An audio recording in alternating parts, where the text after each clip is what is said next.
Welcome to USA Global TV and Radio, where our mission is to provide education, entertainment, hope, and inspiration. USA Global TV and Radio connects you with experts and audiences all around the world every single day to help you succeed in business and to live a richer life. Visit us at usaglobaltv.com to learn about career and life-changing training and mentoring programs like the Listening Mentor. Subscribe to our newsletter to stay informed about our special programs and offers. Discover how you can become a guest on one of our shows or a host or producer of a USA Global TV and Radio show of your very own. That's USA Global TV and Radio, where the doctor is always in.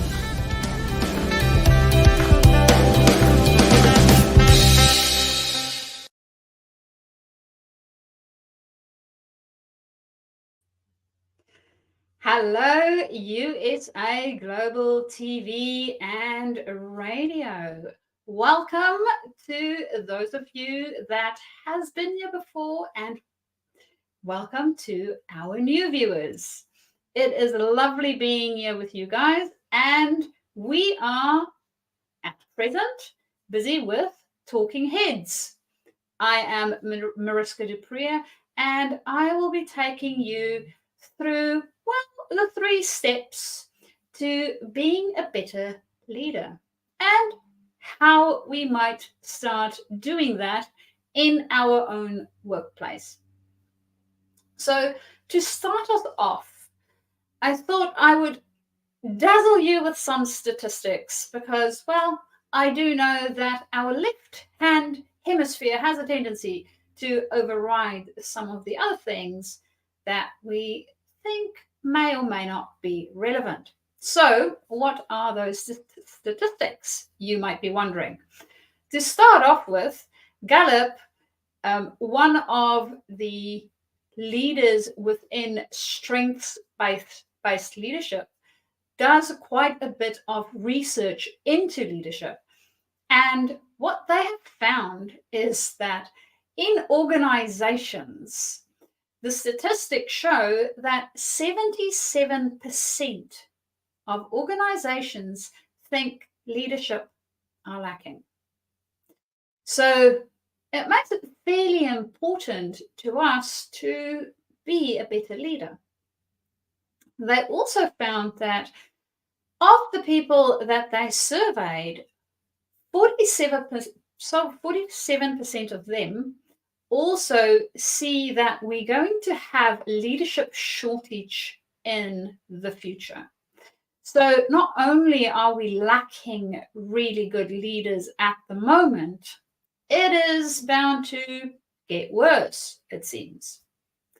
Now, for our individuals on the teams, it is also has an impact. So it's not only the organizations that it's impacting and where we're seeing some of these wonderful statistics, we also see it on our teams. And the main area where it has a big impact, and I'm sure especially after our wonderful pandemic, it has come to the forefront a little bit more, is around our well-being. And stress has been indicated as one of the big things to take into consideration. So our relationships are impacted, according to 76% of participants, by negative interactions in the workplace. And 80% of the participants contributed that to some form of leadership contribution. So having a change in leadership, whether it's our direct leader or some of the leaders a little bit higher up, has a big impact on our stress levels. And this in general is giving us a good view as to why it is important for us to be a better leader. Now, we have the statistics. We see that it's quite dire. That's not that bad. We can change it. That is the fun about being able to live in the time and space where we are living. We can change it. And how do we do this? Well, that is where we are going to focus our attention today. And we are going to look at the 3 different areas that Gallup also identified within this study as the things that leaders bring to the table that is helpful for the organization and for the teams and the individuals. So, what are those, you might be wondering? One is trust. Good leaders build trust. Now, we have done a few episodes on trust and trust building and looking at all the dysfunctions in a team. And we also know from that work that the very base thing to do first is build trust in our team. Now, it's wonderful to say this word trust, and it's a little bit of a catchphrase sometimes. What does it actually mean? What does it look like when we say building trust? How do we do that in our team, in our organization as a leader? Now, typically, we think about behaviors when we think about how this looks like. So I want you to think about a time when you felt a strong sense of trust.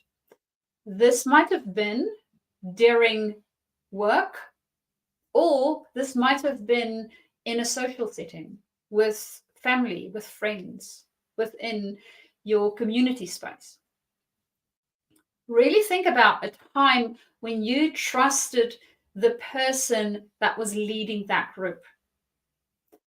What did the person do? What actions did they take? Can you remember how those actions made you feel?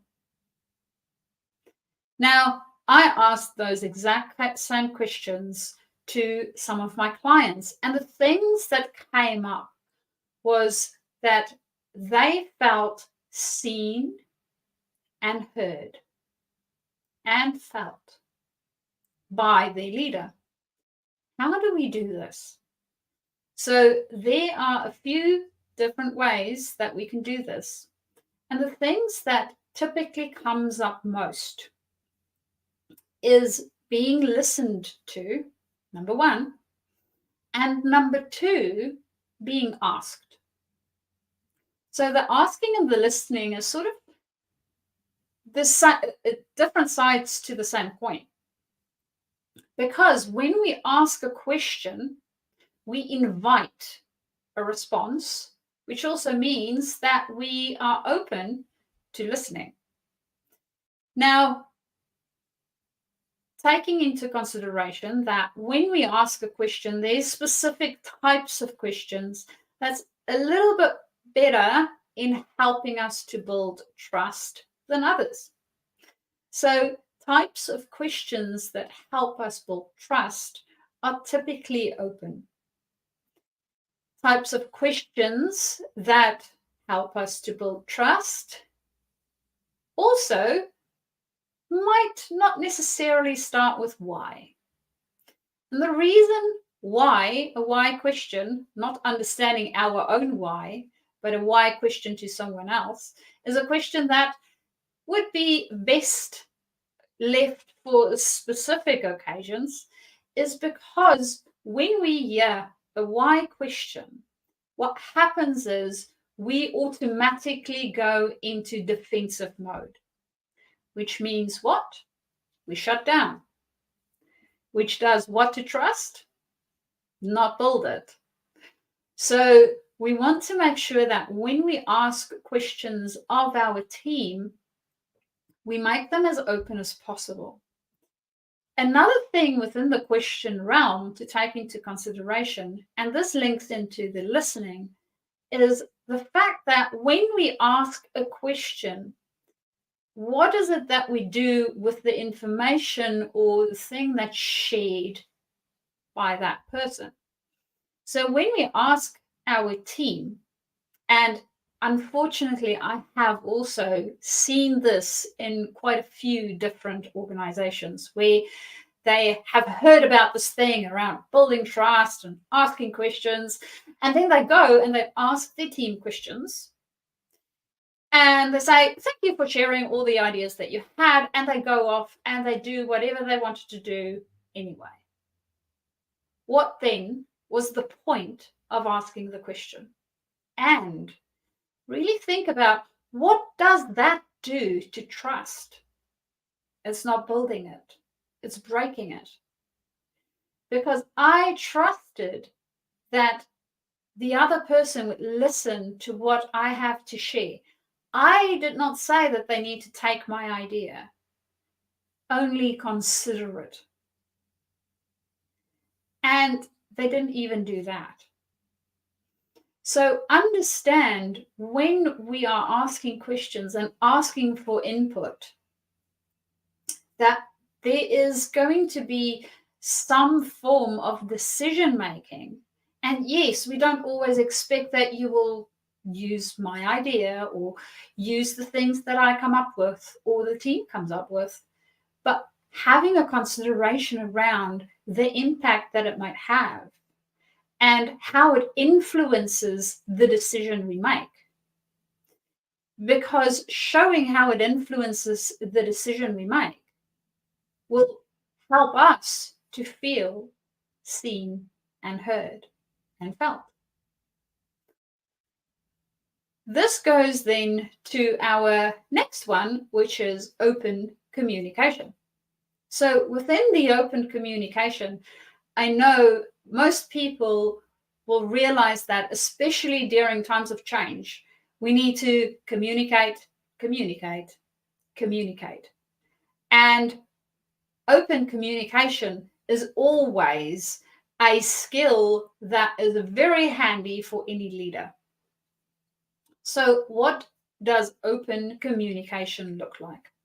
Well, first off, as I mentioned with the questioning, if we have a situation where we asked for input and asked for people to share the ideas, we need to then openly communicate what was taken into consideration, what wasn't taken into consideration, and then move from there so that everybody knows what's going on.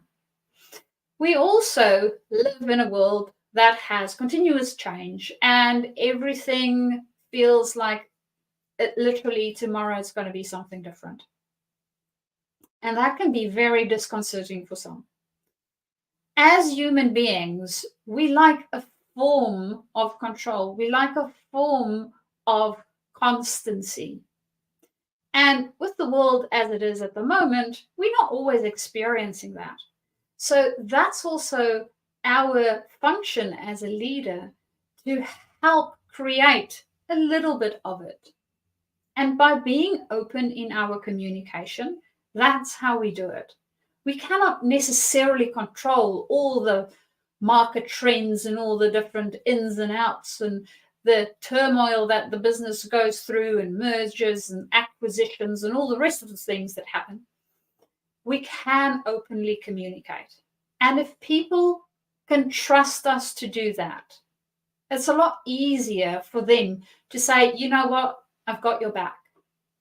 It's a lot easier for them to then be part of the team that is going to move us through whatever the thing is that we need to move through. So understanding that, firstly, we need to have that trust and build that properly. And then also that open communication not only helps us to continue to build the trust, it also helps us to get people to move with us instead of against whatever it is that we're trying to put in place. And that brings us to our third one, which is transparency. Now, this is one of those things where I know within a leadership position, there's some things that's confidential. There's some things that we don't necessarily want everybody to know everything. And we also need to understand what impact that decision has, what impact it has on our team, on the larger group. Because within the space where everything is changing and we don't necessarily have that constancy like we used to have anymore, and we still crave it, we need to be transparent when we know and when we don't, and what we can share and maybe what we can't. There might be stuff that's trade secrets. We don't want just everybody to know that. And of course, we all understand that in those cases, it's fine. I don't need to know that. And if my company is moving in a specific direction, or there's something that is going to impact the way that I work, don't I need to know that? So understanding how our transparency and the way that we communicate, that open communication, helps our team. So say, for instance, we have a year in which one of our head salespeople might not be on the team. Now, preferably, we would like to have senior management know this because it will impact the business. We would also like the team to know this so that they can figure out who's doing what and how it might look like for them.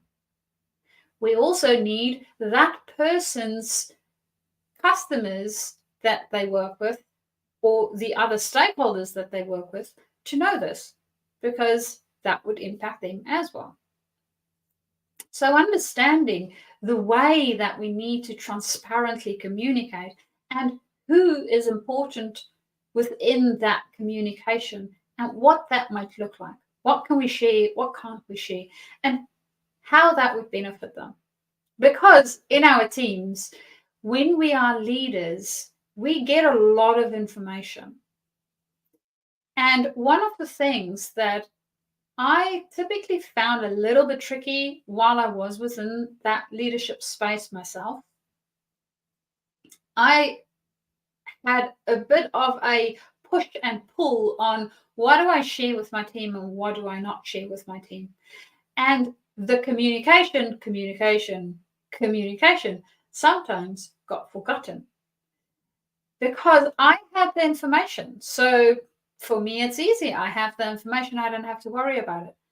But because my team didn't have it, there was some behaviors and some things that showed up that would have been not even a problem if I only shared what I knew. And I was transparent about what I couldn't share and what I knew and didn't know.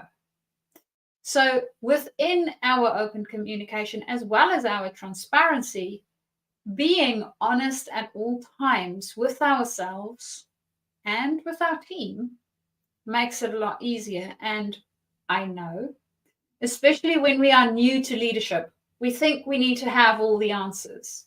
Well, I now give you permission. You do not have to have all the answers. We can figure it out.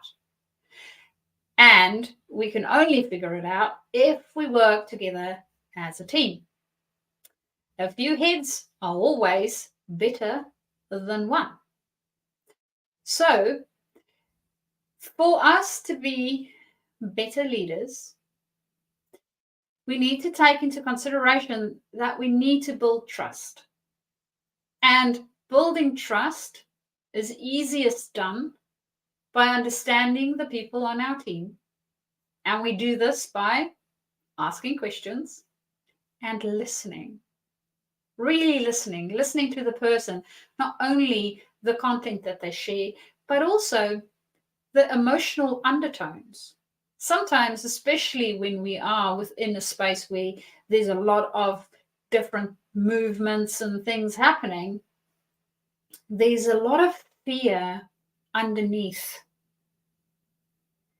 And the communication might be around the thing, But actually what the team needs, that's more of a constantness so that the fear can be reduced.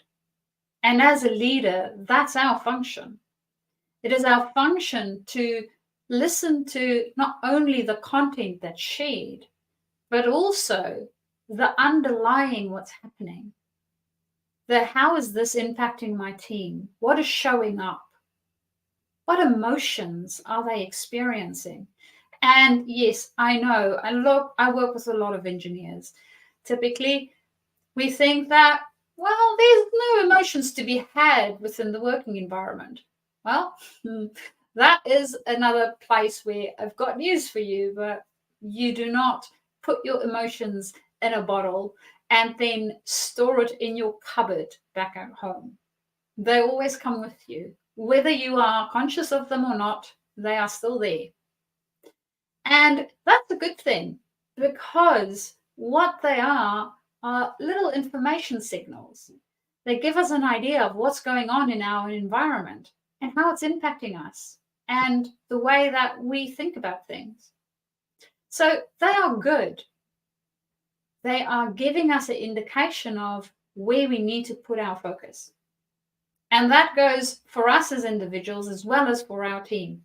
So understanding our own emotions and understanding how it shows up for other people is helpful for us to be able to build trust.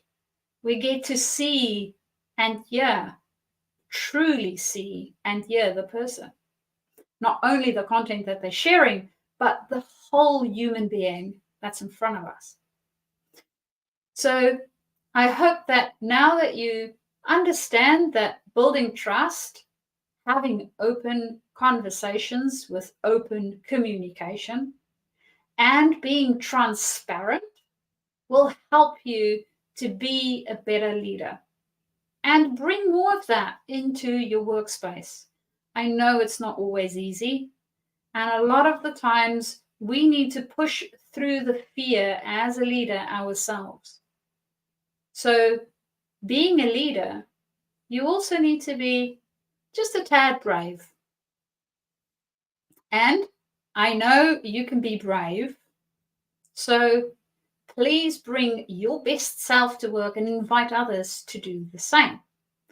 If you would like to know a little bit more around maybe how to build trust or have open communication or being a bit more transparent in your workplace, do contact me, and you can do that via my email, which is mariska@journey2discover.com, or alternatively connect via LinkedIn and write me a little message and we can start our conversation.